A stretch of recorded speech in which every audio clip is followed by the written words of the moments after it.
I'm Commander Shepard, and this is my favorite podcast on the Citadel.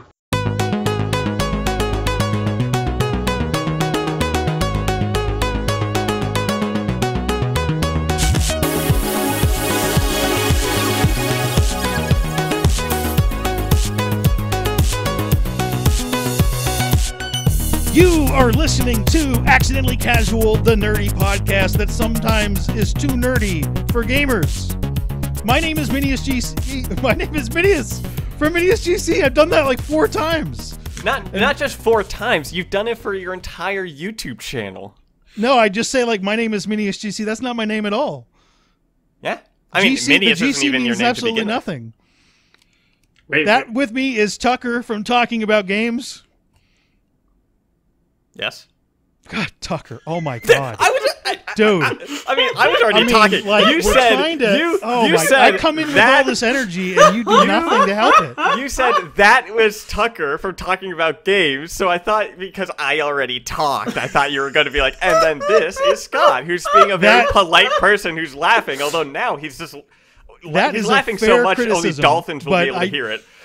I do. I mean, the whole idea is to match people up with their voices. So if you say this is Tucker, and then you say whatever stupid thing you say that has no energy. Here, do it again. Do it again.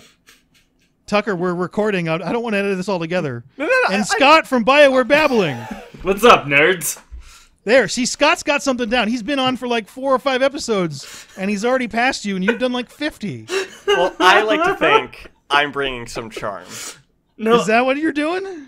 I hope. I'm just taking all the charm away from you then by being a huge douche about it. So you're saying that you're a charming fellow? That's not what I'm saying at all, but all right. Yes. So if you guys want to follow us more, we have a Discord community going. The link is in the description box. Mm-hmm. Tucker loves that Discord community. Yes, and actually a thing that we've just added to the Discord group is emojis. One of the users just showed me how to add personal emojis to it. So we have the 3 of our YouTube profile pictures as emojis, and the idea that the user had was to come up with community ideas for what y'all would like as emojis or stuff in the Discord chat. It could be BioWare related, Mass Effect related, Dragon Age, all that stuff, or just either normal gaming related stuff. I want to see some squirrels with your face on them. No one will be able to tell the difference. Yes. Oh, I should post the picture. I got to find my squidgen. You can make a Twitter poll about emojis. It's a combination of a pigeon and a squirrel. It's like a pigeon body with the wings and then a squirrel's like back legs and tail. So a squidgen? Like a griffin, but a squidgen. Yeah, squidgen. The most impossibly horrible animal that you can think of. Man, speaking of pigeons, I was walking to the market today. I shouldn't. And this is all my pigeons fault. In the city it is. Don't care. I was stepping over them as I was walking around. They were too busy getting like crumbs and stuff that were on the floor. And they just don't care. Those are some bold-ass pigeons. Is that how they are in Seattle? Is everyone too nice to the pigeons? Well, they're so used to people because they know that people aren't going to do anything Just to them. like it's not like them? we're punting them. Yeah, because I know most pigeons, like, I guess I was a kid when I gave a shit, and the pigeons did not stand there for me. Yeah, I mean... And if they did, they would have been in trouble. I mean, these pigeons, and as well as the rats and stuff, I had a rat run over my foot before, and all that. They have their own thing. I mean, the only thing I know about pigeons in Seattle is there's a new hockey team coming in there, and there was a movement to get them called the Rain City Bitch Pigeons. And that was like the coolest name for a hockey team I've ever heard of. Yeah, no, yeah. And it had like a pigeon with like a rain hat on, and I was like, that is the coolest logo. I think we were the squid. It's something with a squid. You guys are Kraken. Krakens. It's a very good name. Well, I mean, with ice, you don't want that. But cracking, it's not as good as bitch pigeons. It's not as good. It's not like the Seattle bitch. It was the Rain City Bitch Pigeons. I mean, man, and that's even better. I know it wasn't like Seattle bitch. It was a Rain City Bitch Pigeons, and it was like this kind of grim looking pigeon. There's a I love food, it. I approve. Kind of like, I don't know if it's local. There's a few buildings of it, but I don't know if it's a chain. But it's called Biscuit Bitch. And it is a thing out here in Seattle. And the most popular thing to order there is the basic bitch, which is like biscuits with gravy and black coffee. Oof. I'm glad you can do that.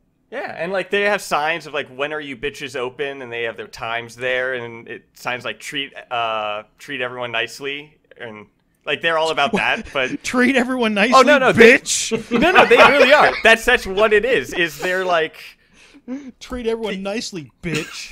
All right, so this week on the show, we are doing something that Tucker's been asking about the entire time. Yes. Is game pitches. Tucker wants to pitch a game every week on the show. Well, I mean, it's kind of like my forte. Okay. Game design stuff. It's like you went to school for it or something. I know. Fucking loser. So we each have a pitch that we're going to go. If this is a successful show, we will do this again at some point. Mm-hmm. Cool? Yeah, I'm down for it. Who wants to go first? Scott. Okay, I'm going up first. Wow. How about that? Yeah, all right. I'm down for it. All right. Go, Scott. And I will try not to interrupt you repeatedly. Okay. Because you're not Tucker. I'll interrupt him repeatedly. Yes. I'd love the differential treatment. It makes me feel all, special inside. So, I don't know how many of the viewers have played this game before. I think we're on the wrong side of YouTube. Well, if you're pitching this game, I don't think anyone's played it. Okay, well, so the shorthand of it is that I want to do Mass Effect, a Mass Effect version of Star Wars Armada. Now, essentially, to give an idea of what Star Wars Armada is, it is a war table. It is a war table game where you play as the capital ships of the Star Wars universe. So you get to play with the Star Destroyers, like the CR-90 Corvette that you see in the opening of A New Hope, and pretty much all the ships that you see. And I want to make something similar, but for Mass Effect, because one of my favorite things that Star Wars did is that if you look in the background, you see all these cool different ships, and it really brings the world to life. Yet we don't see that in Mass Effect. If you notice, all the assets look the same. Yeah, there are maybe one or two versions of ships. Look, I'm interrupting. I had a question anyway. Is this going to be a tabletop game, or are you turning this into a video game? So I can turn it into a video game by just putting it on a tabletop emulator. There you go. Boom. So I'm cheating a little bit, but I'll try not to ask too many questions. No, and actually, I think something about the Legendary Edition that people pointed out a little bit is that they're more unique-looking ships now. Yeah, in some of the customs. Yeah, no, I noticed that too. But for the most part, you cannot tell the difference between a Corvette, the difference in between a cruiser and really the Dreadnought or. The species have distinct designs, but they're just kind of bigger versions of ships, right? Yeah. I know actually the biggest variety that I have actually seen is obviously the Quarians have probably the most variety. I actually think second is, other than the humans, I actually think the Asari have... Yeah, the Asari have a couple different ships, right? Yeah. But the Quarians are supposed to have whatever ship they can get their hands on. Yeah. But then if you look at the Turian ships, their dreadnoughts and their cruisers literally are just upscaled versions of each other. And a lot of this just comes down to the fact that making assets is expensive in video games, and you can't make an entire fleet have all these different compositions. As cool as that would be, that's time consuming and not the most important thing. I get it. But and it's the Legendary Edition. Yeah. Well, and that's what I'm hoping for something like a game like this. Is where, a game like this, where effectively you can flesh out, you can actually flesh out the fleets of this universe. Because I think there's a really good opportunity with a game like this to be able to flesh it out, and actually bring them to life. Even Star Wars Armada did it with a ship called the Starhawk, which is essentially a Star Destroyer killer. It's bigger than a Star Destroyer and can kick its... And actually, Bigger? Yeah, it's bigger than a Star Destroyer. Where are these guys getting the materials for these things, man? They actually... I always wonder that. They got it from... What they would do is they would tear down... They would capture Star Destroyers, tear them apart, and essentially use those, like, essentially the parts of a Star Destroyer and rebuild it. And in my opinion, make it something better than a Star Destroyer. That's not a moon. Yeah. Where'd you get all the materials for that thing? Yeah, they would, like, capture Star Destroyers. I mean, there's actually a really cool video by Metal Ball Studios that is a size comparison of sci-fi ships. Yeah, I've seen. And there's a few I've Mass been watching Effect those ones. for years. They're awesome. Yeah. Check the Minius, if you description haven't, box for them. yeah, Minius, if you haven't seen that, there's a few Mass Effect ships that they actually put to scale in there. Mm-hmm. I'll send you That'd a be link interesting to it. comparison. That's... Yeah. Well, check the description box. Yeah. So, anyway, how the game would work is you could build your own fleets. The factions that I had was mainly, like, by species, and they would all have different playstyles. So, humans, for example, are kind of considered the basic ones, but one interesting thing, if you read about the codexes, is that they kind of brought the idea of, like, carriers to the Mass Effect universe and to Council Space as somewhat of a loophole around there's an agreement in the Treaty of Firaxan, right? Yeah, the Treaty of Firaxan, which essentially limits how many dreadnoughts can be made, which dreadnoughts are defined as any ship that's over 1 kilometer long that has a Mass Effect driver? It has a specific... The cannon has a specific name. Yeah, it's a specific gun, right, Yeah. on it? Essentially, it's... Yeah, essentially where the gun goes the entire length of... It almost actually reminds me of, like, the A-10 Warthog, where it's like... You get that in the Geth mission in Mass Effect 3. They got a dreadnought. Yeah. And you run down the center of the ship, and it's just a massive gun. Yeah. That's basically what you're talking about. Exactly. So, like, the humans brought in carriers. Carriers are larger than... are the same size as dreadnoughts, but they're not a dreadnought.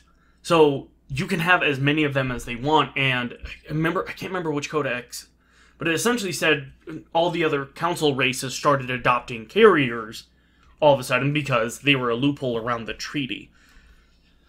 So, that would be how, like, the humans would play, is that there would be a lot of, like, squadrons, so you could also, like, bring squadrons into it, so, like, the humans would rely more on squadrons than maybe the other species.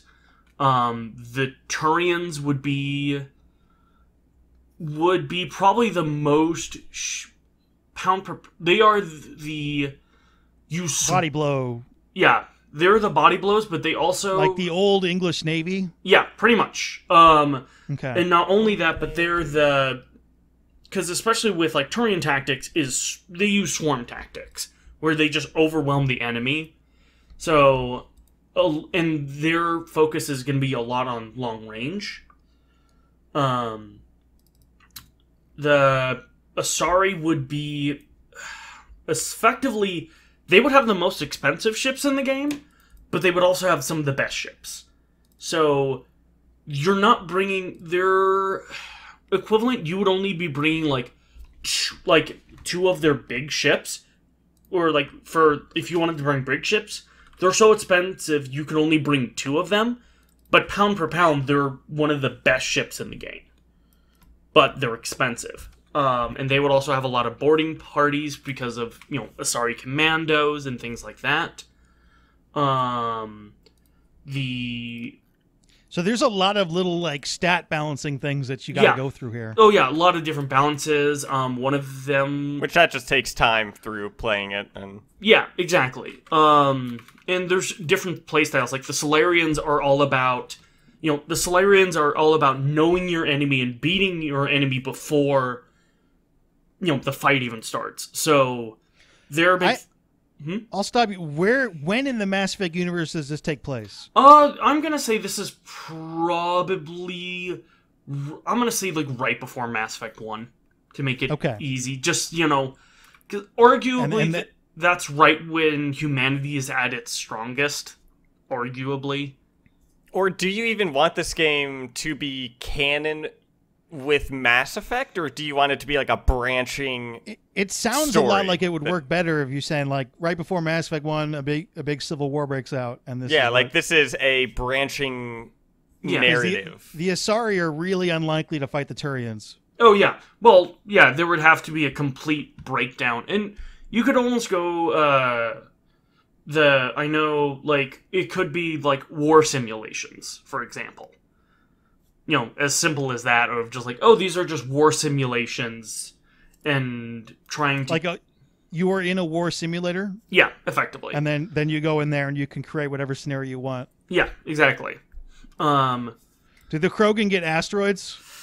just asteroids. That was their move during the Krogan rebellions. Yeah. They put rockets on an asteroid. I wanted to bring the Krogans in, but the problem is that they don't have shit. Yeah, they never had a fleet. They would just either steal ships or they would yeet asteroids at people. That's it. I mean, that's called go big or go home. That's such a badass tactic. Yeah, it's so messed up too. I mean, we did that too. We threw a asteroid. At relay. Yeah, we threw an asteroid at a mass relay. Killed a bunch of Batarians. The Batarians did it first in the Mass Effect 1 DLC. Oh, yeah. Well, they didn't succeed. They did not succeed, correct. Yeah. But they did do it. Yeah. Other factions, how they would play... So, also the Turians would have, like, Volus bombers. Because, you know, Volus had some of the best bombers in the galaxy, so that would be, like, one of their squadrons would be Volus bombers. What other... I'm trying to remember all the different things I had. The Geth would be known for, like, having a lot of shields. Like, they would obviously have pretty big ships, and they would also have a lot of swarm tactics, especially in their squadrons, but they wouldn't have the most durable ship. Like, in like, the amount of, like, hull damage they could take wouldn't be as much, but their shields would be ridiculously high. Yeah. And then the one funny thing I also had was that the Reapers and the Collectors would also be in the game, but they're more almost like a joke like fuck you faction. How do you balance that? Oh, it's like one Reaper. Effectively, if you're fighting one Reaper, more times than not, the Reaper should win. It's much more treated as like a boss fight. The equivalent for like Star Wars Armada, if any of you guys get the reference, is like it's like your fleet going up against a Superstar Destroyer. Which that game has. The model is about 2.5 feet long. No shit. That's awesome. Yeah. The funniest thing is about it though, it can't natively turn. So it can only go in a straight line. But there's a commander that if you take a damage, you can turn. And so, how you turn it is different from how you would turn other ships. So you just see this. So effectively, what happens? It fucking fishtails. So you just have this 2.5 long model just fishtailing like it's in Tokyo Drift or something. It's hilarious to watch. Just, you know, the interesting thing about space combat, and I don't know if we'll ever get here. So it makes sense from a standpoint, like say you're in water or even air, that you wouldn't be able to turn big ones. But in space, there's no resistance. Mm-hmm. So in theory, it doesn't matter how big your ship is. You should be able to maneuver it. Yeah. Well, maneuvering isn't the problem. You still have the issue of, like, mass, and you would have to, you know, you would still have mass, but yeah, you wouldn't have... I guess if you got these ships and they're like 8 kilometers long or whatever. Yeah, I mean, there's still a substantial amount of mass to generate and stuff. And also something that's that big could be turning at the same speed as something much smaller, but because it's so large, it looks like it's moving at a slower speed. Mm-hmm. Yeah. But yeah, so, like, the Reapers would be in there, and, like, you could play as the different... Like, you would have, what was the name of the smaller Reapers? Almost like their cruiser. The equivalent of their cruisers. Aren't they all just Reapers? Well, I mean, they all are Baby just Reapers, Reapers. but I The believe only they have a time I remember hearing a ship, they called it a Harbinger class. Yeah, which was the enormous one. Yeah. But I don't remember names for the smaller ones. Yeah. I thought that... I'm fairly certain there's a name for the smaller ones, but It's very, very possible. Yeah. But, like, that one would still be, like, powerful. The only thing... Like, the only ship, in my opinion, that would be able to go toe-to-toe with a Reaper, arguably, would be the Destiny Ascension, which would be in the game for the Asari, which wouldn't be as powerful as a Reaper, but would be the closest, probably. Because it's pretty... Yeah, you would need to balance that for gameplay. Oh, yeah, no. It would take a lot to go with it. Oh, yeah, no. Oh, in the lore, the Destiny Ascension's probably not close to a Reaper. Yeah. Given the only example we have when it got its ass kicked. Well, yeah, but it was also fighting an entire fleet, too.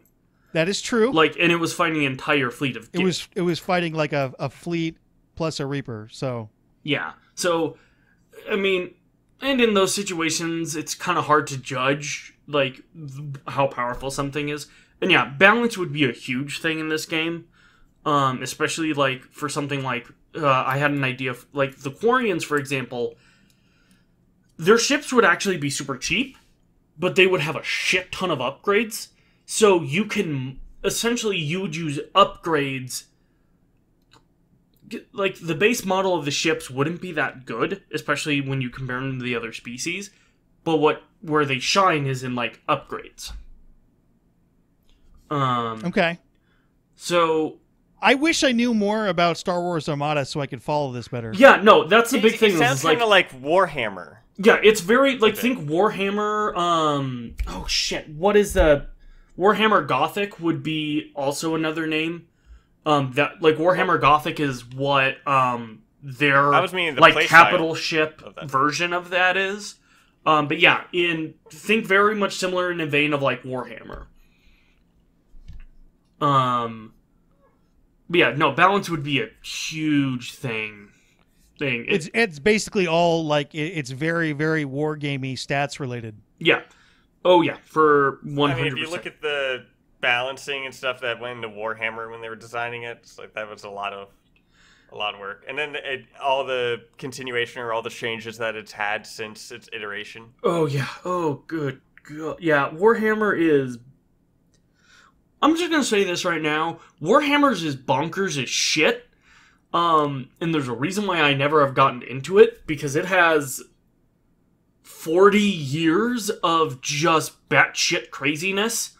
And not to say it's a bad thing. It's actually, that's one of its strengths, and like, Warhammer is kind of just taking pride in the fact that it's like, yeah, we're kind of batshit crazy, and power scaling just goes through the roof. But we don't care, because that's just who we are. But I just think they look neat. Oh, yeah. Oh, they're... Yeah, seeing what people can do with miniatures and, like, how they paint them is... Oh, it's fabulous. And also, like, the gameplay of it, when I lived in Orlando, there was a Warhammer store there that actually would host tournaments and stuff, and they had full tables set up. Mm-hmm. And it would, like... That's kind of cool how detailed you were moving people around. Mm-hmm. Oh, yeah. No, it's super fun. I've enjoyed the ever-living shit out of Armada. I was actually planning at my local comic book shop of actually having an Armada League. And then COVID fucking happened. Ooh. That COVID has fucking no manners at all. No. Zoom. Like, use... a meetup app or something, and there's a bunch of different. Vassal is like the most popular or top simulator in like the Armada community. So and then like it sounds way cooler in person though. So oh yeah, it is. So or you could all put on spacesuits and then do it. I mean, fair, but that would get expensive and also really dumb. Yeah, I was about to say Armada's already expensive enough as it is. Now you need a fully functioning spacesuit. You're like, shit, I can't afford that. Yeah, I was about to say. I'm gonna go play fucking dominoes or something. Yeah, Yeah, my budget says space. My dreams say spacesuit, but my budget says Domino's. So how I would how a normal like one turn would play out is you would select your ship. You would have a command that the ship could do. So, for example, like the 4 commands that generally in Armada are concentrate fire, squadrons, engineering, and navigation. So navigation, essentially, you can change your speed and like increase your it's called yaw value, essentially the value that you can turn. Yeah. Concentrate fire, essentially you can add a dice, so you can do more damage. Squadrons would be, you can command your squadrons and send them out and have them do shit. And engineering, obviously, you try to repair them. And I'm also simplifying a lot of this stuff because I don't think this necessarily needs. Yeah, you have to get it into a certain window. Yeah. So this sounds incredibly complicated. Yeah. And it's also hard to explain it just verbally and not actually like showing. So hey. So why this as your game pitch? Why is this, when asked to create a game that you would want, like personally would be made for you, or just your perfect game, why this? The reason why is, one, I love Star Wars Armada, and I think Mass Effect could really... So, one of the big things, and I kind of alluded to this earlier, I think Mass Effect has a great opportunity to really flesh out the ships that it has. Because you kind of read in the codex entries, and even in the books and comics, they talk about, these different styles of Corvettes, and all sorts of different stuff. And so you know that there's a great variety of ships out there, but we never see them in-game. And I always feel like that's a missed opportunity, and I always like comparing it to Star Wars, where in Star Wars, you'll get just a panning shot, and you get to see all these cool different ships that are fleshed out and are eventually, we eventually do see in the game. And I would love something like that for Mass Effect. I have actually thought about developing this game personally. Oh, jeez. Yeah. Just doing that same thing of just trying to bring that little... I just see the potential of developing this part of the Mass Effect universe that we know it's there. We just haven't seen it visually. And I think the gameplay would be so much different than it is. You'd have to basically make a new game, which is what you're doing. Oh yeah, exactly. And especially like one of my favorite things is seeing the fan art of some of the designs of like what the different, like the Everest versus the Kilimanjaro class dreadnought, what they look like, what the different Asari cruisers look like. Like you look at the fan art that people have developed over the years, and they're fucking dope as shit. I just got the new art book today, so I want to go through there and see what they got. Yeah, send me usually pictures. have a lot of concept art. Yeah. If I see something of ships that I don't recognize, I'll send it to you. Yeah, because that would be. That reminds me of a theory that I actually had about the Legendary Edition. Mm-hmm. Because how you said the art book was coming out before, and how we were all kind of surprised that the Legendary Edition wasn't going to be at EA's during one of their quarter announcements. Yeah. That the coronavirus probably was the reason behind that. That it was probably planned for around there, and then had to get pushed back. Yeah. And that was something I was thinking about, was like, because it is kind of weird of when they're launching it. I'm a little surprised they didn't push the book back a little bit, but who knows? I mean, a part of me says I'm not surprised, but I mean, I don't even know of how many games at this point have been delayed because of COVID? Or I'm going to assume every single one. Yeah. Or if Infinite has been delayed, like Infinite went from having a release date to maybe next year. Yeah, exactly. And how many games that should have. There was a game that just got delayed to next year today, and I forgot which one it was. Vampire Bloodlines. That's 2? the one. Yes. Yeah. I'm looking forward to that game, and I'm worried that the game may not come out based on the number of delays. I mean, it's at this point. Actually, wait, they didn't just delay. They changed developers. Yeah, there's people leaving. And that's a bit different. Yeah, it's they might be starting from scratch. So. Jeez. Mm-hmm. Yeah. Anyway, but yeah. All right, so Scott wants to shoot things. Yeah, I want ships. Yeah, I want to shoot things.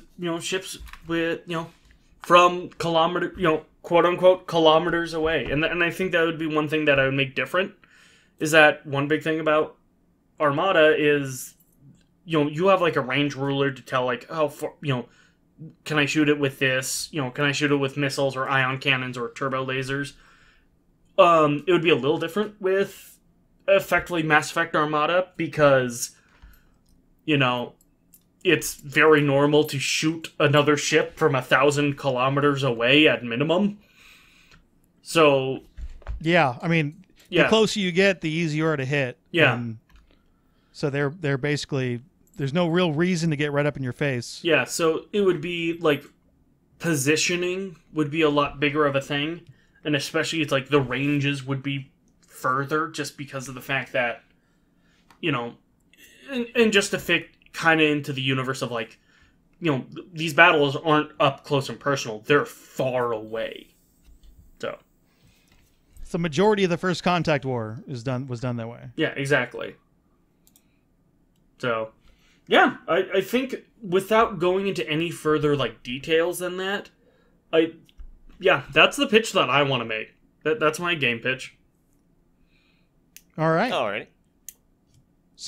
A direction the Mass Effect universe could go into. I wonder, the likelihood of that happening doesn't seem very high, but the idea seems really cool. I mean, it's a cool idea. The big thing is, though, legally, Yes, you would need permission, or really you'd need them to do We're it. ignoring that whole part. We're ignoring the This is a total stuff. fantasy where you have lots and lots of money and you can do what you want. Oh, yeah, if I could just budget. go up to BioWare and be like, hi, let me negotiate with... No, not even that.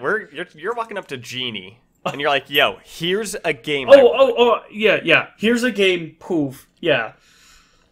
I mean, I know that's how this pitch is supposed to go. I was just, like, just thinking realistically, like, oh god, yeah, the legalese of that would be not so fun, but... Well, it's never fun. Yeah.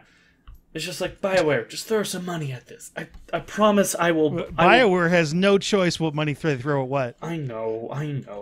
You don't ask them to do that. They got no choice. I know, yeah. Still.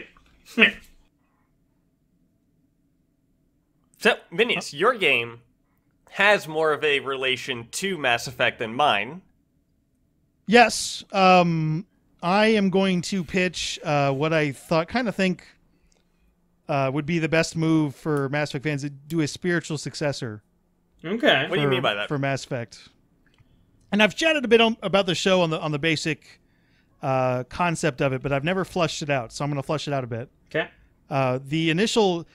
The idea would be to kind of combine, at least in concept, and not be either of these. You would combine the Firefly universe or the Firefly concept of a single ship operating with a crew, and the Mass Effect formula, basically of conversing with squad mates and crewmates and creating relationships with them. Yeah. And stuff. But the major difference there being that, I mean, in Mass Effect, you got the Normandy. Mm-hmm. The Normandy is the most bitchin' ship out there. Oh, yeah. And this is the complete opposite. You're not anybody. You're just a dude out there, or a lady dude, with a ship that's kind of a piece of trash.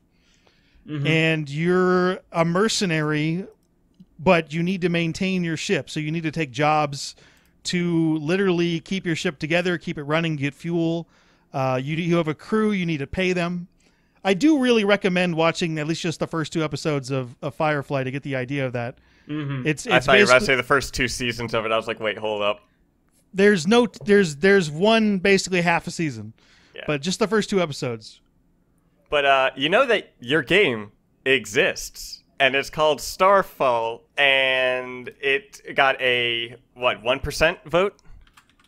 Tucker, Starflight. That is absolutely not. There are no squad mates in that. Yeah, there are. No, this is all about talking with long audio conversations with squad mates. Oh, but you have your squad mates in Starflight, but what you described being a nobody that has to, like, actually do jobs and stuff while all this... Well, I mean, the idea is, like, I mean, so the main concept behind Firefly is you're an ex-military guy. You were in a war. You lost the war. Of course, this isn't at the beginning of the game. And basically, you're operating on the fringes of space and society in a very lawless area because that's the only place you want to hang out.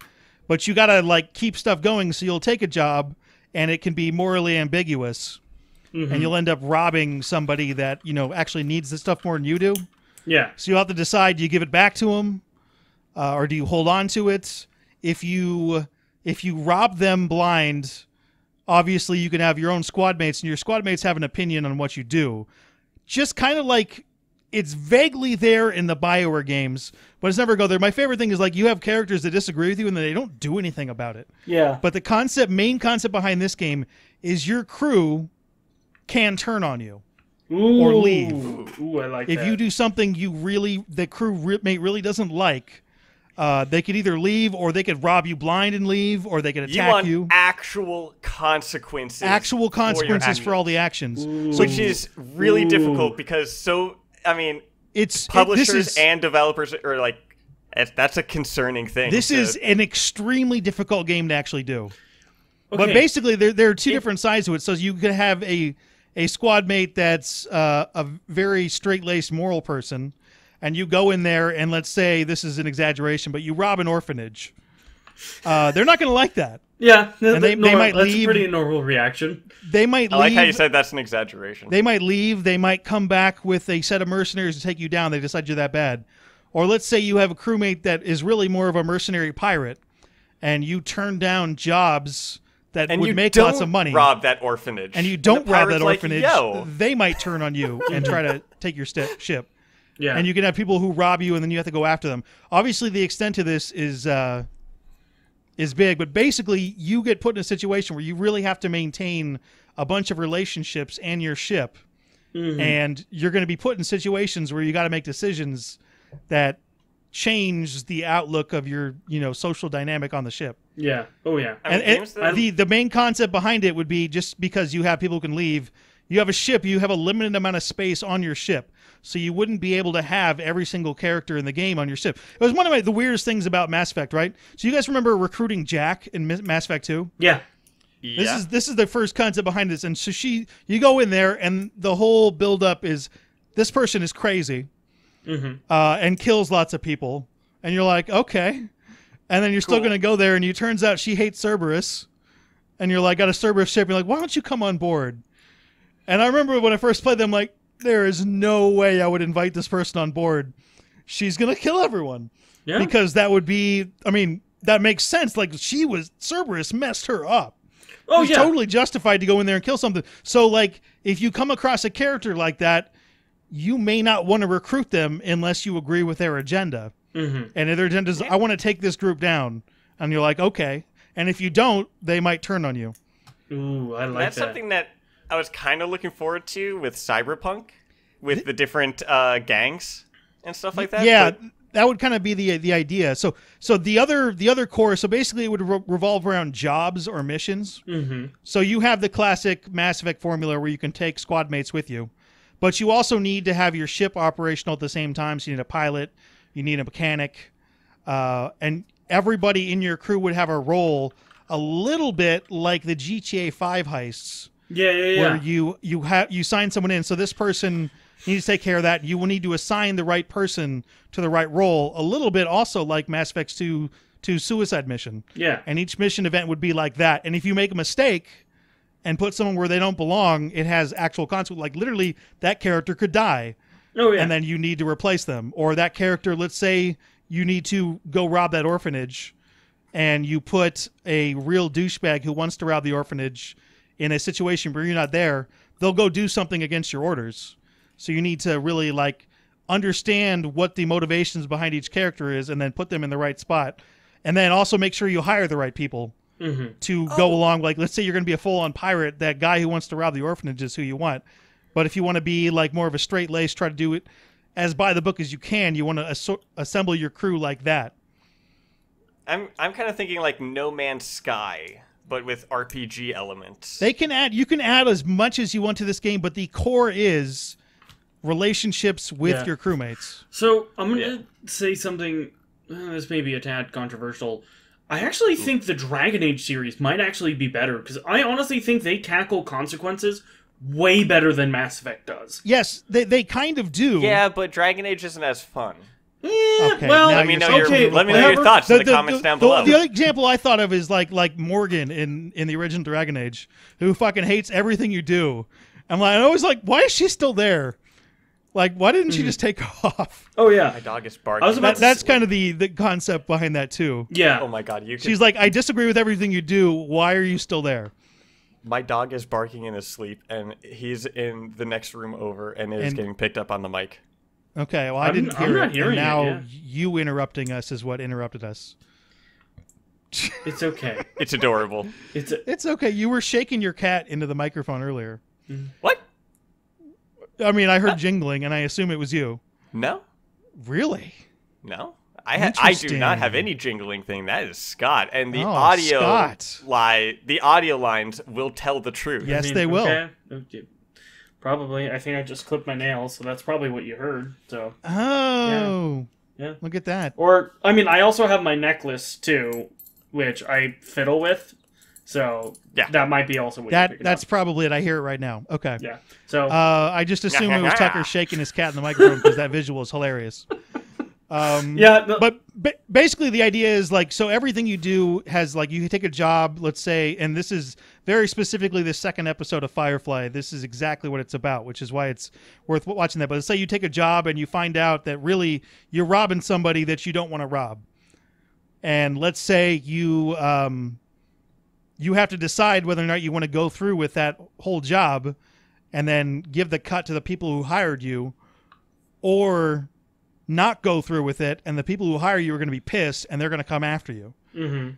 And that's the entire concept behind the game. But it's the core of it is Mass Effect, in the fact that it's you're a captain of a ship, and you have a crew, and you have a relationship with the crew. Yeah, but that's be the spiritual successor. It's basically a combination of Mass Effect and Firefly. Yeah. If you haven't watched Firefly and you're willing to ignore Joss Whedon stuff, I highly recommend that. I have decided that I will not let Joss Whedon stuff ruin his series because there's just too many people who collaborated on it. I really don't understand. I mean, I understand a lot when people are saying like, oh, I can't watch this because of this actor or stuff like that. I mean, everyone is entitled to their own opinion. But I just, like, if there's something that the director did and it was a bad, scummy thing that they did, them as a person, sure, they're shitty, but they're art or something. Like, it's separating the art from the artist. It depends on exactly what they did, and at this point, yes, there is a line. There is a line that gets drawn. And I don't know if we are going to want to cut this. That gets brought up about Hitler's art that he drew. Dude. Which is, like, Hitler was an awful person. What are you doing? But if you look at the art pieces that he drew... People need to stop jumping to Hitler and everything, okay? Yeah. Just stop. The comparisons aren't good. Stop doing it. Yeah. It's the Wikipedia of real life. The comparison of Joss Whedon to Hitler is terrible. Yeah. That's it. Like, come on, man. Oh, no, I wasn't comparing them I'm to aware the of that, thing. but that's what we were talking about, and you you jumped to Hitler. People need to stop jumping to Hitler and Nazis. Because I was using the analogy of him and his art. Yeah, but the idea, like, I'm kind of making a separate point where, like, if you're trying to make a political point and you use Nazis, no one's going to listen to you because you're crazy. Like, it doesn't compare. There's nothing that compares. Well, it depends, I guess, on what the person's trying to compare. If they are saying they're on, like, equal grounds or something, which is usually where it goes. If they're trying to show prior examples of things in history and showing them repeating themselves, or it's going more about towards stuff that's going on today. Then that I wouldn't say is an exaggeration or Well, anything. It here's is the- look what can happen. Here's the one thing. We're going sideways too much, and I'm afraid of that. And I'm the one who started it, so it's my fault. But the idea is there's absolutely nothing going on that's that World War II level. Yeah. There's bad stuff. Well, Like there's stuff in there's China stuff in right now China. where there's Yeah. a literal minority, but they're not all being killed just cuz. So it's a I mean, we whole don't nother know. level. Yeah. Well, this is also a bit different with history. Is we are living in the present right now, and we don't know everything that's going on now until 20-something years in the future. Yeah. Which, I mean, it's living possible in you the never present, know something going on. But yeah, you're right. You'll have a different perspective. Yeah. Because The one thing I will say, and I think we do probably need to jump on this topic. Yeah, we'll wrap this up The one with thing this comment. I will say is, while I can understand the idea of, separating the art from the artist, the problem is when it comes to a point of, but you're also, that art is supporting that person, or that person is making money off of that person, or even the name brand recognition of that makes that individual money, and by the way, they're known for being they're sexually assaulting Don't do people, that. That's illegal. or they're doing all these really bad things. That is still, yes, it's in a tangential way, supporting them, but by consuming that content or paying for that, that is still somewhat supporting them, and especially in the fact that while it's understandable it is understandable to say, like, you separate the art. How often in cases like Joss Whedon or many other cases where someone is accused of sexual assault or treating their people badly, I want to. how often does their actual repercussions that last longer than 6 months? Yeah, well, that's first of all, with Josh Whedon, he's not been It wasn't accused of anything assault-wise. Okay. So he's just accused of being a dick and being mean to people. Okay, so the comparison, there is a huge jump between being a dick and being a predator. Yeah. Like okay, an actual sexual predator. He's not. He has not. There's nothing there. Okay. There's weird stuff that's come out, but not in that line. So I'll rescind those accusations that I made. I didn't know that. With what you're saying. I mean, that's honestly fair. If you're talking about the entertainment industry in general and controversy with individuals, it's kind of a safe guess. It's possible, but I assume that something would have come out. But there's still time. This stuff, like the stuff that was being complained about, I mean, it started with Ray Fisher, and it was more he was concerned that he was being picked on for the color of his skin, which is possible. I think he might have been being picked on because he was the only actor on there who wasn't more famous than Josh Whedon. Wait, what movie? This is Justice League, man. Oh, he was Cyborg. Yeah. Okay. Yeah, this Justice League was a mess for a lot of reasons, and that was one of the additives. Okay, we've gone completely sideways. Tucker, do you want to pitch your game? Sure. Okay. So, the whole point of games as a medium is to kind of immerse yourself or to kind of get lost in a situation, something like that. So, the idea that I have is for a medieval-style type of game that is an RTS... I'm in. So, RTS city builder or like a 4X game, like one of those. Okay. Which a 4X game, if you don't know, is explore, expand, exploit, and exterminate. Okay. This would be a VR game as well. So I've played around with VR, absolutely love it, super hot, Beat Saber. That is what I've been doing exercise-wise during quarantine.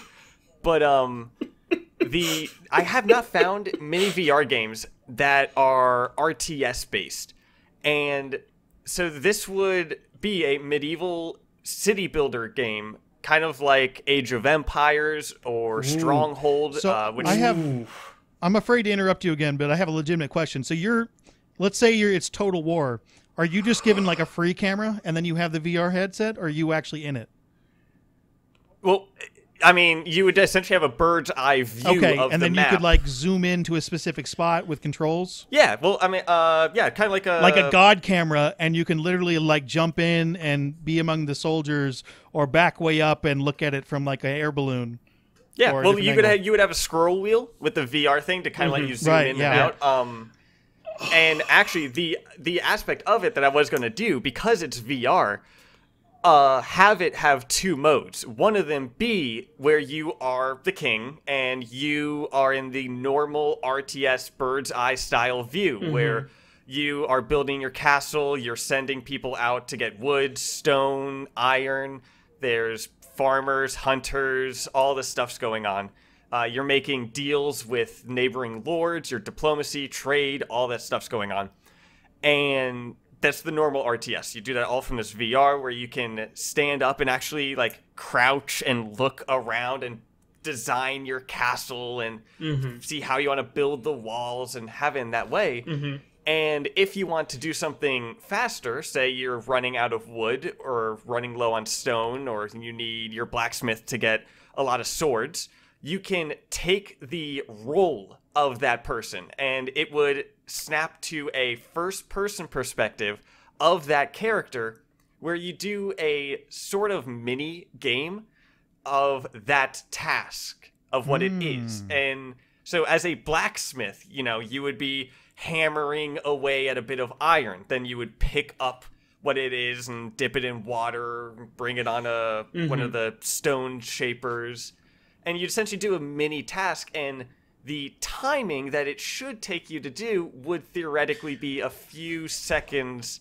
faster than the auto generation of the time. Got it. Yeah. So you can actually bop into so it. Can I just stop you for 1 second, Tucker? Yeah. Did you just call it a stone shaper? I just like, wait, did I Come just... on, man. Did It's I a stone shaper. This is Tucker's universe. It's called whatever the fuck he wants it to be called. I mean, I'm okay with that, but it's just stone... You mean an anvil? No. One of those grinding. The grinding things. Yeah, he's talking about a grinding... stone. Yeah. A grinding wheel. Oh, okay. Yeah. I thought you what meant... What is it properly called? Uh-huh. Okay. What's the proper name for those, for the grinder things? I thought they were... Tucker, is this a full-time RTS, or is this a mix of like a real-time strategy and turn-based strategy? Nope, full RTS. Okay. Because that sometimes you say RTS when you mean turn-based strategy. Yeah. So. Nah, I know. I do, especially as a designer. So I very literally, poorly you're timed on everything you do. So if you just sit there and like pick your nose, your competitors are making progress, right? Pretty much. Yeah. Okay. Yeah. And if you've ever played Stronghold, which is a major inspiration for this idea, it's kind of like that, and to which a new game of that is surprisingly coming out in a few days, actually, which I played that game back in like 2004, something like that, and just thought it was a small RTS thing, but no, there's another game of that coming out. But I think like that'd be kind of cool, having that sort of city building aspect and then jumping into it, as well as you could do that with your soldiers. So when you're sending your group of swordsmen out, or archers or stuff like that, they have their auto damage, their auto hit, and so on like that. If you jump into their position, you can still die. Like, you're not a god kind of character like is in a Call of Duty main character or anything like that, where you can instantly recover. You still can die, but you now have more control. So with a sword and a shield in VR, you can take control of that person. Like with a knight or something, or an archer in the back, and start trying to fire arrows. Or a catapult, where you can fire not an asteroid, but a rock, which is a much smaller asteroid if you think about it. Depending on what his makeup is, yes. Yeah, so you could launch it like that, and as well as other things, again, from VR. And then if you need to, just hit a button, pop back up to bird's eye view, and move back around the map. At some point, something like what you're saying should absolutely happen. Absolutely. I am already sold. Out of all the things, like the games that we came up with, Scott's has rights issues, and mine has money issues, but that at some point that's going to happen. Something similar to that, where you can move around a zone and then take control of a person and then back up. I'm also so hyped for this because this is what I would do in my Total War when I would play like Total War. Is that like I would zoom in to like the melee and just watch all the fighting happen. So cool. Yeah. Or one of my favorite ones is you couldn't do this in Shogun 2 because you had cannons and shit. So I mean, you couldn't really follow the shot. But what you could do with like in like Rome Total War is that you could actually follow the projectile. So you would launch the projectile and you would just watch it go whee and just crash into people. Oh, it was so dope. Well, I think in Shogun 2, I think you could actually take control of certain cannons into like not a first person type thing, Like a but third a little bit over the shoulder. Oh no, yeah, you're right. I never took really advantage of that, but yeah, you could do that. But it was cool. But like something like that with VR, especially with one of those Cat Omni, like one of those 360 rotational ones, so you don't have to worry about your actual space. So if you're a soldier with a halberd or something like that, you can actually run up to them without concern of your area around you, as well as that could then reduce the controller functionality of having to move yourself around. If you just map that to the 360 degree device thing that you have, whatever, then you don't have to worry about moving around with the controller, as well as at that point you don't have to worry as much about player sensitivity. VR makes people sick, and even there's a lot of different movement around with VR, and a lot of different ones get different reactions with people. But if you are normally walking, your brain should interpret it properly. There is some issue with your brain interpreting you moving without you actually moving, and your brain then thinking that you're sick, which is why VR has been making some people sick. But, yeah, I have to wear a wristband when I played. Yeah. But that did it fine. So the 360 sort of thing would help reduce that, as well as I just feel like that's the future with VR stuff. Where this stuff is going is actually quite exciting. I'm just not sure how many years out we are from having it really, really work the way it needs to. I would say 5 to 10 years. That's very possible. Yeah, I would put gambling money on that. Even though that may seem... just today, which is going to be yesterday if you're listening to the podcast, information came out of the new PlayStation VR that they're working on. And what they're doing that. And that'll be an affordable Xbox hasn't announced version of it. anything. Like, no Microsoft announced any VR things. Microsoft said they weren't going to do it, but they probably should. That's fair. So... But, yeah, I mean, that's fair. And, like, people may think that 5 or 10 years is a bit soon, but technology doubles itself. Like, as it advances, its time to advance decreases. Yeah, basically we're getting close to like a second generation VR stuff with the new ones they're coming out with. Yeah, pretty much. And I mean, they have even ones that are with wireless. Each thing they're coming out. Yeah, you're going to get some good stuff. So that your concept behind that should absolutely be done and probably will be wireless done. Alone is such a major step. I mean, it's look huge. at how long did it take us to go from wired phones to cell phones, and now we went from wired VR headsets to wireless VR headsets in a matter of like a year. If I had more money, I would test out all these headsets, but I don't. So, and another thing though with this game pitch that would just be kind of cool is if you just pop in as a civilian, just to kind of walk around the castle that you made in VR. Oh, that would be fun. And you can even walk around and be like. You can walk around, explore a little bit, like, hey, this would be a good place to put a few hovels, or, this is where you could put the Lord's Kitchen and all that stuff. I'm imagining this scene in my head of you're walking around the town, and you forgot to put in a section of wall, and you're like, look at this beautiful craftsmanship. This wall is impenetrable, and you turn where the missing wall is, and just... Fuck. I would lose myself in that game so much. There's so many, like, just very close to what you're doing ideas that work with your main concept. So of swapping between. Yeah, I mean, like you said, medieval, right? Doesn't have to be medieval. No, it doesn't. Single scenario that would work. For of medieval stuff, where like bow and arrows and knights and that stuff. Like, I just think it's cool. Oh yeah. Yeah, well, it's your game. I'm more of an antiquities person, but minor details. But I mean, it could fit any theme. Oh yeah. It just has the idea of this RTS with a VR swapping aspect. Mm-hmm. I just feel like it would also be nice with medieval because if you have a blacksmith and you can understand how that works, rather than if it's the future, it's like, well, how do you make a laser whip? I don't know. A laser whip? I want one of those. Yeah. I don't think it'd be good for everyone else if I had one, but I want one. It wouldn't be good for you either. Probably have them in the master. Yes, you were right. I would be decapitated within maybe 10 minutes. Oh, I mean, and here I was thinking of a I mean, not in this context, but how the conversation was going. I was thinking of a softer whip in the Mass Effect universe. They may have that for some kinks. I don't know. They do have laser whips in the Mass Effect universe, man. Yeah. I mean, Cerberus multiplayer you can't really character. kink shame. Oh, Which, well, yeah. He's got whips that are like laser whips. Which, just fuck those guys. Fuck those guys. Yeah. Fuck Cerberus? Fuck Cerberus as well. Okay. But, Fuck the labor, but they got laser whips, man. What if you, like, lasso with the whip? Like, how would you tie that? How would you untie that? This is very because complicated. getting it tied might just happen because, string be string. But how do you untie if it's a late? I mean, you'd probably be able to turn it on and off, right? Like a charge. I'm again just thinking. If you can't, then it's not happening.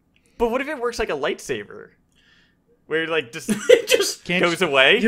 At that point, you don't have a lasso. You just have a portable guillotine on you at all times. No, I want it just like really long, floppy like lightsaber. You don't want lightsabers floppy, man. That's how you get decapitated. Well, have you ever seen from Spaceballs? I can actually say this with experience from someone who was actually in a lightsaber club. If lightsabers, well, fucking deal with it. From someone who actually has experience with that. A whip. With floppy lightsabers? Well, no, not a floppy, but like something like a whip probably wouldn't work very well, and you would end up hurting yourself way more often than you would your opponent. Yeah, if you get hit with a regular bullwhip, like the side of it, you're going to be okay. But lightsaber whip, that's going to take your arm off. Oh yeah.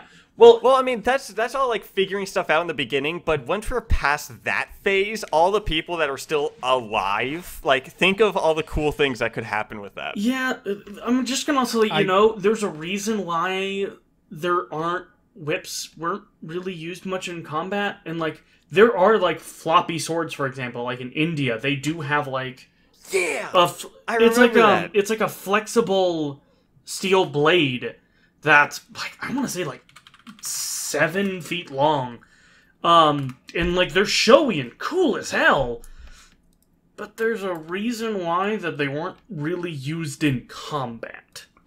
7 feet's too long for a blade, man. It's gonna yeah. Oh, it's called an ara. AARA.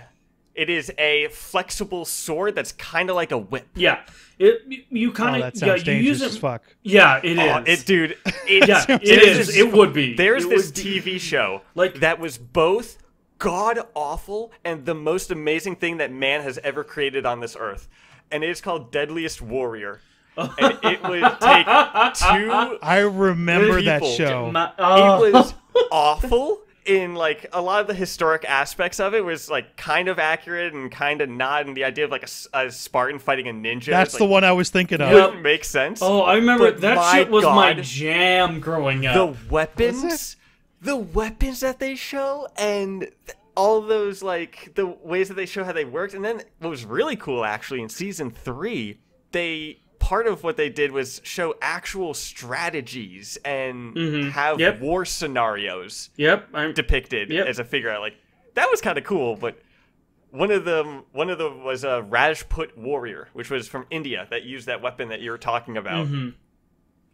Yeah, and it won against the gladiator. Spoiler. Gladiator. I not remember. a real class. Yeah, it's just a dude. Well, yeah, and There were also female All right, gladiators. we are going to. I almost had a segue, and then we went into real stuff. But we were talking Mass Effect stuff. There is a tournament going on right now, and this is going to be the last week of it. The Mass Effect recommendation tournament. It's almost over, guys. It felt like it started last week. It honestly, Really? Yeah, it just feels like. Is that a compliment? It's been going on for like 4 weeks, man. Yeah, and I've been voting on them, and it just feels like, oh yeah. Well, granted, it also feels like It's felt the same thing like that for me, but it's also felt like that because time has just felt meaningless. Every day has been. Well, that's unfortunate. That's also so. Yeah, there are 8 games left. If you are listening to this right as the podcast comes out, you will be able to catch the semifinals. After that will be the finals, and we will have a discussion, a full one, on next week's show where we come up with our own top 10 list of recommendations, and we won't go into popular list. We'll have to establish it. Yeah. So Tucker will get his game on there. It'll. So wait, I'm confused a little bit here. So we just had a tournament. And then we're going to ignore it. So we had a tournament where each of us, I think we put in 3 of them, if I recall it correctly.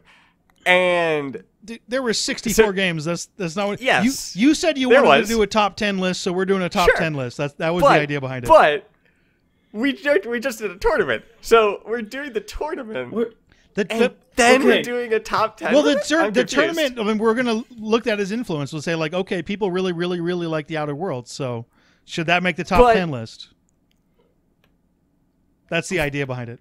We're just having fun, Tucker. Yeah. Anyway, 8 games left. Cyberpunk 2077, The Outer Worlds, Knights of the Old Republic, and The Witcher 3 are in the first group. Second group, Deus Ex Human Revolution, Dragon Age Origins, Elder Scrolls Skyrim, and Horizon Zero Dawn. By the way, in my initial thing, I had 7 contenders, and they're all in the last 8. Yeah, this is going to be interesting. Last time I checked on Twitter, right now, Star Wars Knights of the Old Republic was beating The Witcher 3. Which is interesting, and I wonder if that's because Cyberpunk's there and it peels some people off. That's the whole concept behind putting those 2 together in the bracket. Yeah, that was... But I'm almost done with Cyberpunk. I almost got all the achievements in it. My buddy got 80 hours in. His save got eaten, which may or may have not been... Was he on PC? May or may have not been related to... It might have been due to his PlayStation, which is acting weird. But then he got through it again, got to the final decision, wouldn't let him choose. What the fuck? It bugged out on him. And he had to go redo an old save and then go through that. That's why I would not recommend that game to anybody at the moment. That's right. I have multiple saves. I mean, no, he had a previous save, so he was able to go back and do it again. But dude, the immersion breaking of that on the the ultimate moment, you're like, okay, I'm making a decision where to go, and then it just stops working. That's the worst, man. That's the worst. Yeah, that's... Feels At bad. some point, this might be a good one, but I'm not sure it is at the moment. Very interesting that it got through. That would be my only surprise. Is that it got through. Cyberpunk, I mean, but if it was a full game, I could easily see it winning the tournament because it matches a lot of the what people like about Mass Effect. On paper, the game's still like a good-looking game. So something I really enjoy doing in Cyberpunk is going around and just using photo mode. Yeah. Like once I get all the achievements in the game, that's all I'm going to do with the game is just drive in photo mode, use it as a photo shoot thing for a bit. Mm-hmm. By the way, another fascinating thing in this, the last quarterfinal, Elder Scrolls Skyrim and Horizon Zero Dawn got through, had the exact same amount of votes. Yeah, I noticed the first tie we've had. Yeah, I'm looking at it. By the way, right now. I'm trying to think about what we do. For the final, I have decided that in order for a game to win this tournament outright, they need to have more than the combination of votes between the second and third. So we'll very likely have a grand final, which is just be a face-off between the top 2 games. Okay. Let's say you go in there and almost certainly Knights of the Old Republic and Dragon Age Origins are going to be in there. They're going to split a vote and to skew the final a bit. So that way you can, actually don't lose votes to one of those 2 games. Mm-hmm. So you can get the true thing. And then we'll discuss. I'd like to come up with a top 10 list and do a video about it with you guys. Yeah. That would seem like a very good video, especially because you'd able to get some of the games that got passed over, I think, like FTL Didn't even get out of the first round, which blows my mind. I guess not really. I just don't think a lot of people have played it. The other one is the Outer Wilds, which gets confused a lot with Outer Worlds. That probably should be on the top 10, but we'll go over that next week. So if you have something you absolutely feel like should have done better than it does in this tournament, check in the Discord chat, accidentallycasual@gmail.com, and we'll get way into this on next week's show. But the finals, semifinals, and finals are going on right now, so check it out. Yeah. Also, we have a Mass Effect question. Ooh. From Satya. And he... I was told how to pronounce that name, and I hope I came close. I try so hard to get the pronunciations right. I don't think I'm ever right. So he... actually, I'm not even sure. He asked, what kind of protagonist should the new Mass Effect game have? Someone similar to Shepard, who is a possible young leader going up through the ranks, or a completely unknown rookie like Ryder? My hope would be give it up to the player to decide. Have that be part of the choices that you may be able to make. One of the things brought up in the question is that Ryder was kind of too rookie-ish and stayed that way, which I agree with a little bit. Yeah, I think I think something in between. Like Ryder was there specifically because the dad died, and then suddenly they jumped the line. Yeah, that was Cora's only other thing other than being an Asari commando without actually being an Asari. That she was mad that she got jumped. Yeah. That was her only other character trait. And they actually explain why that was the case in Initiate in her book.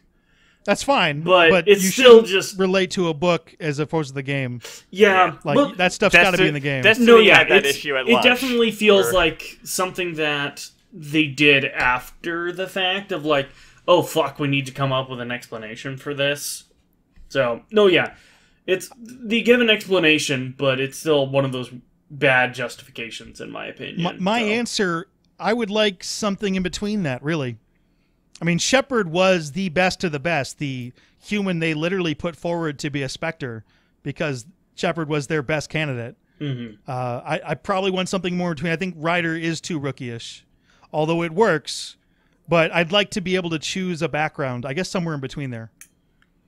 I can't remember who specifically came up with this theory in the Discord chat, but someone pointed out that it was intentional for the Andromeda Galaxy and the Milky Way Galaxy being in that picture, or in the trailer. Yeah. That someone had a theory of what about the Quarian arc? What if that's... So apparently there is a full book about the Quarian arc. Why, yes, there is. So that answers that question. Does it? Does it not? No. But what if the next game has something to do with it? Do I still need to read the book? I got too many books I need to read. Well, hey, a little bit of self-promotion here. I literally have a video on it, so you don't even need to read it. All right, I am now just gonna watch your videos and pretend like I read the books. Yeah. I don't want to actually do that. I got my big fat RPG books in there, and so that's next on the list. Actually, next on the list is the art book, which isn't a real book. It is, because it's in book form, but it's all pictures, which is exactly my thing. So what is it then? A fake book? Like what? It's a picture book. It's a picture book. So it's a book. It's still a book. Yeah.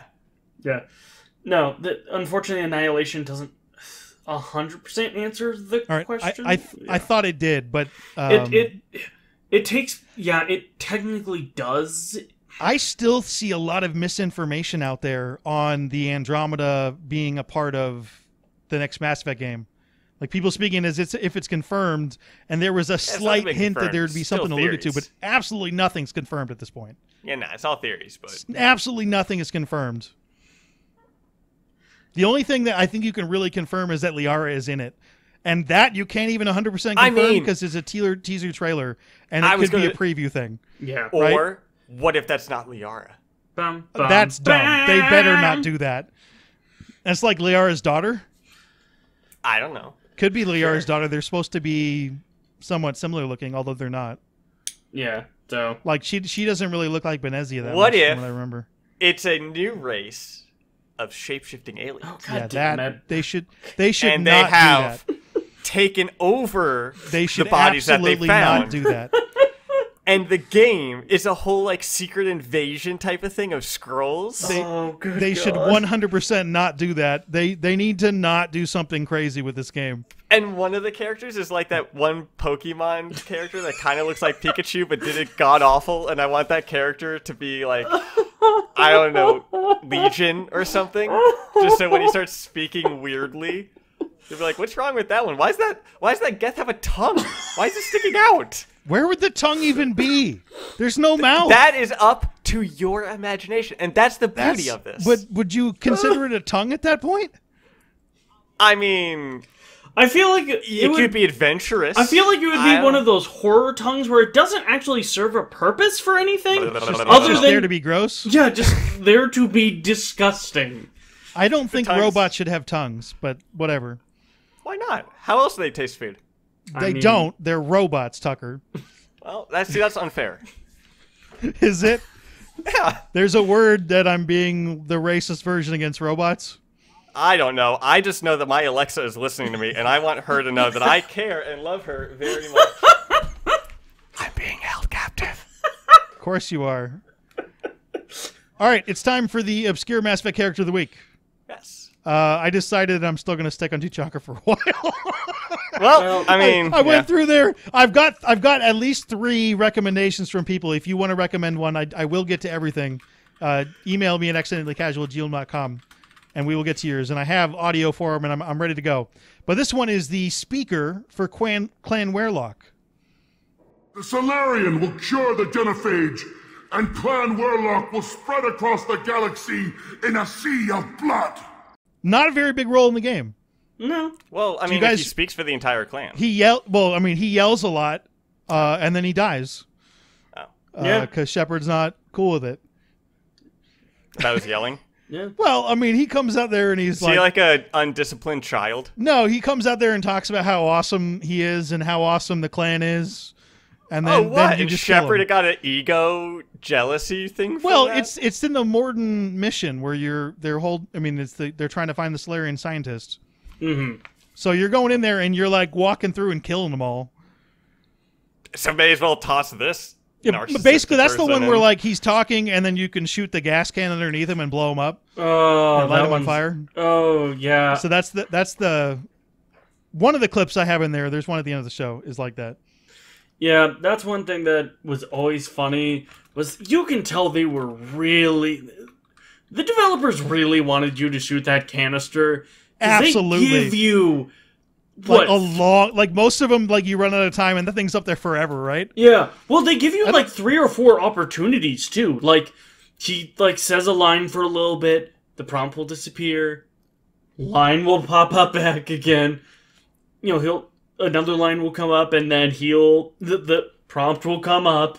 Like, they really want to make sure, like, hey, you should shoot it. shoot it. That is the only one where they really, really emphasize it, isn't it?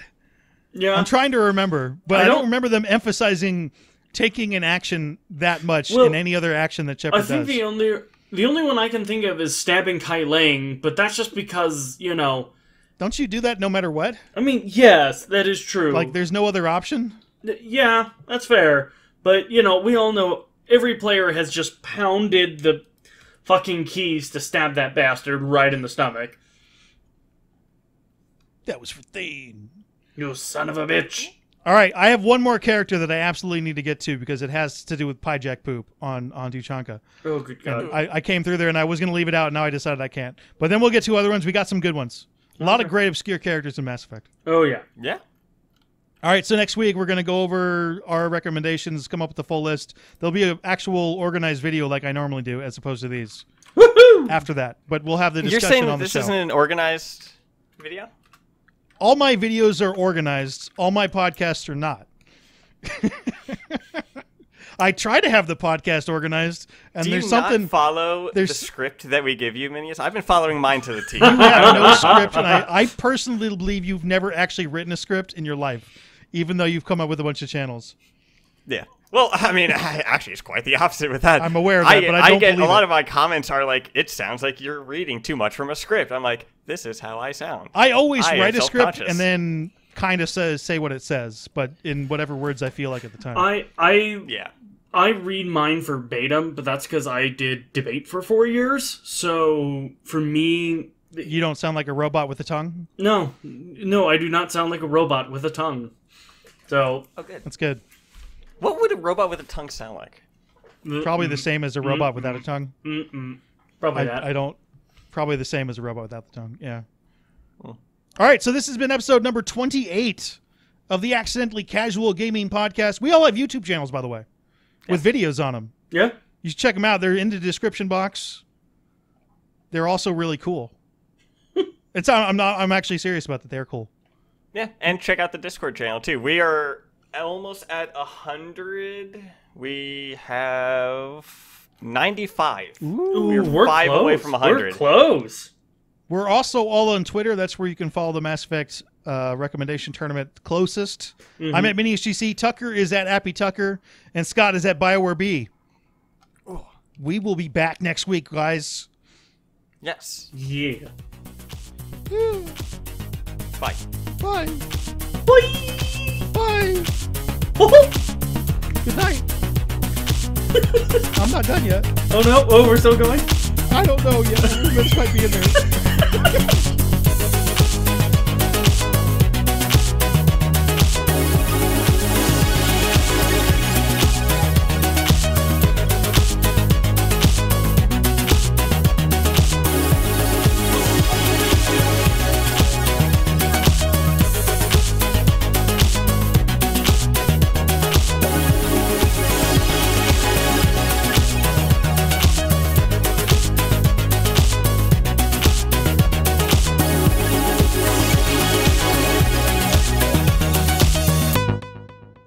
I am the speaker for Clan Werelock Offworlders. You have shed our blood. By rights, you should be dead already. But Werelock Gold, the Chief of Chiefs, has ordered that you be given leave to flee and spread the message of our coming. If I flee, I might trip over the dozen Krogan I killed to get here. I think I'll take my chances. We have the Blood Pack, and we have the Solarian. When our clan numbers in the millions, we will not need support. When we cure the Genophage, Warlock Gold will rule all Krogan. The Krogan rebellions will become... You talk too much. See? The human cannot hit a simple target.